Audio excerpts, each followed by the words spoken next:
Hi everyone. If your Windows 10 or 11 PC fails to boot correctly, but still manages to get to at least the spinning dots, then the Windows Automatic Repair should be your first and immediate option to fix it, and this video will show you just how to do that. But if your boot issue happens during the power on self-test or post stage, which is before the spinning dots appears on your screen, then your issue is likely on your hardware, and the Windows Automatic Repair will not help in such case. Alright, so let me just go straight to the point and show you how to get your PC into this automatic repair mode. So press the power button, and then as soon as the spinning dots appear, press and hold the power button to turn off your PC. Repeat this step one more time.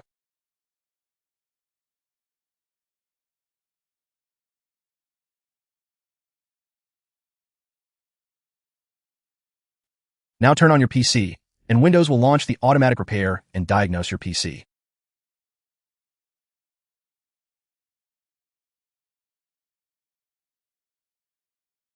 On the automatic repair screen, as stated here, you may either click Restart, which sometimes fixes the issue, or click Advanced Options. If after restarting your issue is not fixed, then you may relaunch the automatic repair and come back to this screen. Now you may click Advanced Options, then click Troubleshoot, and then Advanced Options to try other ways. On the Advanced Options, the first option you should try is the Startup Repair. If you go with this option, Windows will diagnose your PC and try to fix the issue automatically. If this option still fails to fix your issue, and if your issue happened after you did Windows updates, then you should try uninstalling the most recent updates. Otherwise, you may try Startup Settings and boot your PC into safe mode.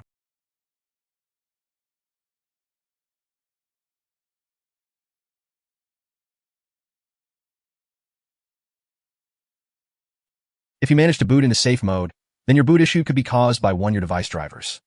If that's the case, try updating your device driver or temporarily disabling your problematic device to fix the issue. Alright, so that's how to launch the Windows Automatic Repair and to use the Windows RE Advanced Options to fix a boot problem. I hope you find this tutorial useful, and thank you for watching.